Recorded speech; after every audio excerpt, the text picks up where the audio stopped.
আল্লাহুম্মা ইন্নাকা আফুউন কারীমুন তুহিব্বুল আফওয়া ফা'ফু আন্নী রব্বানা তাকাব্বাল মিন্না ইন্নাকা আনতাস সামিউল আলীম।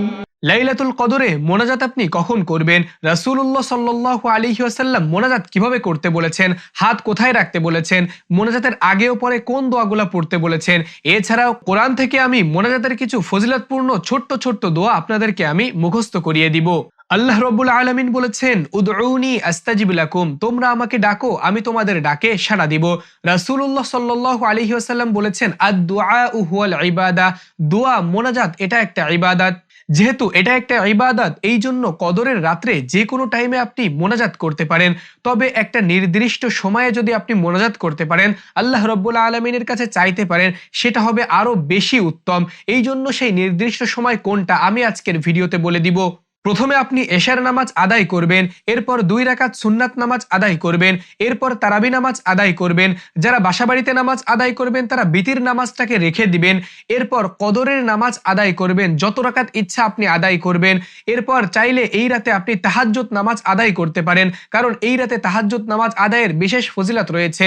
এই জন্য তাহাজ্জুদ নামাজ আদায়ের পরে যারা বিতির নামাজটা রেখে দিয়েছিলেন, বিতির নামাজ আদায়ের পরে এরপর আপনি মোনাজাতে বসবেন। অর্থাৎ মোনাজাতের জন্য টাইমটা নির্বাচন করবেন শেষ রাতে, কারণ শেষ রাতের ব্যাপারে আল্লাহ রাব্বুল আলামিন বলেছেন, রাসূলুল্লাহ সাল্লাল্লাহু আলাইহি ওয়াসাল্লাম থেকে বর্ণিত, আলা মিন মুস্তাগফিরিন ফাগফিরলা, আলা মুস্তারজিকুন ফারজুকা, আলা মুবতালান ফাউআফিয়া, আলা কাযা হাত্তা ইয়াতলু আল ফাজর। আল্লাহ রাব্বুল আলামিন দুনিয়ার নিকটতম আসমানে এসে বলতে থাকেন, কে অভাবগ্রস্ত রয়েছে আমার কাছে চাও, আমি তাকে অভাব মুক্ত করে দিব। কে রোগ মুক্তি চাও, আমি তার রোগ মুক্তি দিয়ে দিব। কে আমার কাছে ক্ষমা চাইবে, আমি তাকে মাফ করে দিব।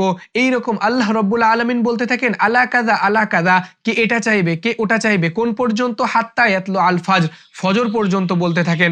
সুপ্রিয় দর্শক, এই জন্য আপনারা শেষ রাত্রটাকেই মোনাজাতের জন্য নির্বাচন করবেন। এরপর কিভাবে মোনাজাত করবেন? হাত বুক বরাবর উঠানোর কথা হাদিস শরীফে উল্লেখ রয়েছে, আর হাতের তালুগুলা আসমানের দিকে রাখার কথা হাদিস শরীফে উল্লেখ রয়েছে, আঙ্গুলগুলা স্বাভাবিকভাবে রাখার কথা উল্লেখ রয়েছে। তাহলে কিভাবে করতে হবে? এভাবে এভাবে। সুপ্রিয় দর্শক, মোনাজাতের আগে একবার রাসূলুল্লাহ সাল্লাল্লাহু আলাইহি ওয়াসাল্লামের উপর দুরূদ প্রেরণ করতে হবে। যে কোনো দুরূদ পড়তে পারেন, ছোট্ট দুরূদ পড়তে পারেন, সাল্লাল্লাহু আলাইহি ওয়াসাল্লাম এটা পড়তে পারেন। আর চাইলে 3 বার ইস্তেগফার পড়তে পারেন, আস্তাগফিরুল্লাহ আস্তাগফিরুল্লাহ আস্তাগফিরুল্লাহ, এতটুকু পড়লে যথেষ্ট। এবার আলহামদুলিল্লাহি রাব্বিল আলামিন বলে হাত উঠানোর কথা হাদিস শরীফে উল্লেখ রয়েছে। এর অর্থ হচ্ছে, আমি সমস্ত প্রশংসা আল্লাহ রাব্বুল আলামিনের জন্য প্রকাশ করছি। তা হাদিস শরীফ আল্লাহ রাব্বুল আলামিনের প্রশংসা দিয়ে মোনাজাত শুরু করার কথা উল্লেখ রয়েছে।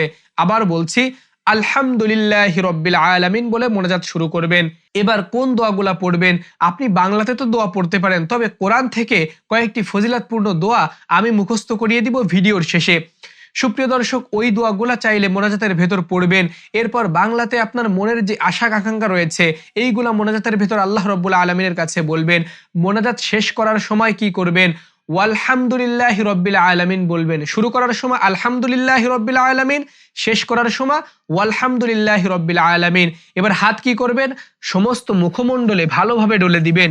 এটা হাদিস শরীফে উল্লেখ রয়েছে, আমি হাদিস ব্যতীত কোনো কথা বলছি না। সুপ্রিয় দর্শক, মোনাজাত শেষ করার পর আবার এগেইন রাসূলুল্লাহ সাল্লাল্লাহু আলাইহি ওয়াসাল্লামের উপর একবার দুরূদ পাঠ করার কথা উল্লেখ রয়েছে। আপনারা সকলেই আবার সাল্লাল্লাহু আলাইহি ওয়াসাল্লাম পড়তে পারেন, অথবা যে দুরূদ আপনার মুখস্থ রয়েছে ওই দুরূদ চাইলে পড়তে পারেন। এভাবেই আপনি এই লাইলাতুল কদরের রাতে মোনাজাত করবেন। এখন আপনি কোন দোয়াগুলা মোনাজাতের ভেতর পড়বেন? প্রথমে যে দোয়াটি শিখিয়ে দিব, এই দোয়াটি সবে কদরের রাত্রে নবীজি সাল্লাল্লাহু আলাইহি ওয়াসাল্লাম পড়তে বলেছেন। সে হাদিসটি হচ্ছে, হযরত আয়েশা সিদ্দিকা রাদিয়াল্লাহু তাআলা আনহা নবীজিকে বললেন, কুলতু ইয়া রাসূলুল্লাহ আরাআইতা ইন আলিমতু আইয়ু লাইলাতিন লাইলাতুল কদরি মা আকুলু ফিহা, হে আল্লাহর রাসূল, আমি যদি সবে কদর পেয়ে যাই তাহলে আমি কোন দোয়া পড়ব? কুলি, নবীজি বললেন, কুলি, তুমি পড়বে, আল্লাহুম্মা ইন্নাকা আফুউন কারীমুন তুহিব্বুল আফওয়া ফা'ফু আন্নী। এই দোয়াটি পড়তে বলেছেন। এই দোয়াটির অর্থ হচ্ছে, এই দোয়াটি নবীজি পড়তে বলেছেন। এই দোয়াটির অর্থ হচ্ছে আল্লাহুম্মা ইন্নাকা আফুউন কারীমুন, হে আল্লাহ তুমি তো সম্মানিত, গুনাহ ক্ষমাকারী, তুহিব্বুল আফওয়া ক্ষমা করতেই পছন্দ করো, ফা'ফু আন্নী সুতরাং আমার গুনাহ খাতা, আমার যত রকম পাপ রয়েছে, যত রকম গুনাহ রয়েছে সবগুলা তুমি মাফ করে দাও। সুবহানাল্লাহ। সুপ্রিয় দর্শক, চলুন প্রথমে আমরা এই দোয়াটি মুখস্থ করে নেই।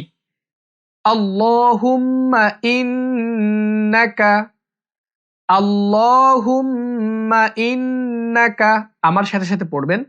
আল্লাহুম্মা ইন্নাকা, আল্লাহুম্মা ইন্নাকা আফুউন কারীমুন, আফুউন কারীমুন, আফুউন কারীমুন, আফুউন কারীমুন তুহিব্বুল আফওয়া, তুহিব্বুল আফওয়া, তুহিব্বুল আফওয়া, তুহিব্বুল আফওয়া, তুহিব্বুল আফওয়া ফা'ফু আন্নী, ফা'ফু আন্নী, ফা'ফু আন্নী, ফা'ফু আন্নী।